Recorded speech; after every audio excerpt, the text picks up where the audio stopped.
संदीप नाईक प्रतिष्ठान यांच्या सौजन्याने जुईनगर येथील नागरिकांसाठी देवदर्शन सहलीचं आयोजन करण्यात आलं होतं।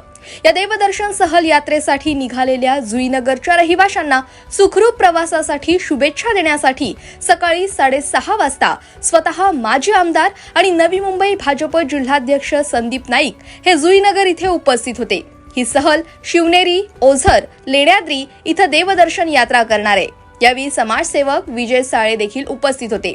या प्रसंगी सहलीसाठी निघालेल्या रहिवाशांनी संदीप नाईक यांचे आभार व्यक्त करत सांगितले की संदीप नाईक हे एक असे लोकप्रतिनिधी आहेत जे एका हाताने मदत केली की दुसऱ्या हाताला माहितीही पडायला नाही पाहिजे। असंच स्वच्छ आणि निर्मळ मनानं सामाजिक आणि राजकीय क्षेत्रात आपलं बहुमोल कार्य आहे। खरंच खूप छान आहे। असं सहलीचे आयोजन तर खूप होतात, पण संदीप नाईक स्वतः येऊन त्यांनी आम्हाला शुभेच्छा दिल्याबद्दल त्यांचे तर आम्ही खूप आभारी आहे। पण संदीप नाईकांना स्वतःला माहिती नसेल की त्यांनी मला कोविड काळात मदत केलेली आहे आणि मला माहिती आहे की त्यांनी मला मदत केलेली आहे। आणि असं त्यांची ते जरी मोठे मंत्री असले, लांब असले, पण त्यांच्यातर्फे आम्हाला सगळ्या सुखसोयी आणि जे काही मदत लागते ती वेळोवेळी मिळते। घरच्या कामांच्या नंतर थोडासा एक दिवस आपल्या महिलांसाठी असं नाईक साहेबांनी खूप छान आयोजन, नाश्त्यापासून ते संध्याकाळच्या नाश्त्यापर्यंत, आणि महिलांना खूप छान वाटेल अशी सहल त्यांनी आयोजित केलेली आहे। की त्यांनी आज आम्हाला जे पिकनिकचं हे केलेलं आहे त्याचं आम्हाला खूप म्हणजे त्याच्यातून आपलं सगळं प्रतिसाद चांगला मिळत आहे आणि त्यांचं सगळं हे सहकार्य तेच आम्हाला पूर्ण आहे एकदम छान।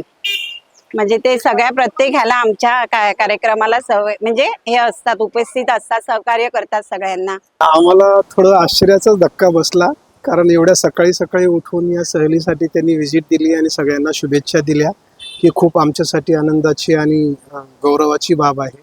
जुईनगरमध्ये त्यांचं चांगलं लक्ष आहे, आनंदाची बाज आहे। आज चांगला दिवस आहे सगळ्या महिलांसाठी, खास करून कारण महिलांसाठी ही विशेष पिकनिक आहे। संदीप नाईक सर यांनी जी सहल अरेंज केली आहे ती संपूर्ण व्यवस्थित पार पडली आहे।